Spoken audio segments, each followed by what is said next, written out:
हाय सांग मैंने नमस्कार जय जगन्नाथ। आपण मैंने केमती अच्छा मु तो भलर अच्छी आपण मैंने भल थे खुशी थे आशा करुच्ची मोर आ गोटे ब्लॉग को आपण मानक स्वागत करुच्ची। चल आज कौन बनइबा आपण मैंने देखिए मैंने देखिपे मुझे बैगण 3टी नहीं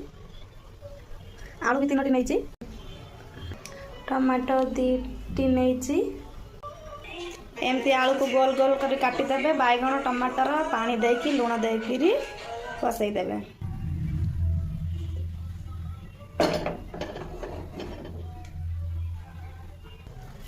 रसुण 3टी ने मुझे कंचा लंका 5टी नहीं आपण मैंने देखिपे मैंने एमती रसुण चोपा छड़ेदेवे देखिपे मुझे आपको छेचिदेवी छेची छेचिकी पूरा प्लेन करदेव जमी चखार टेस्टा बढ़िया आसो आपण मैंने देखिपे रसुण को छेचिकी प्लेन करदेव लंका को चुन चुन करके काटिदेव आपण मैंने देखिपे देखिए आमर आलू बैगण टमाटर हो गला तबे या चखा करने नहीं आसवा मैंने देखिपे मु आलू बैगण टमाटर चोपा सब छड़े देती मैंने देखिपे आलू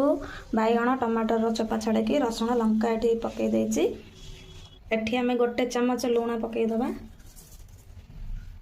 भल भाव चकोड़ीदबा एठी हमर चोखा पूरा रेडी हो गला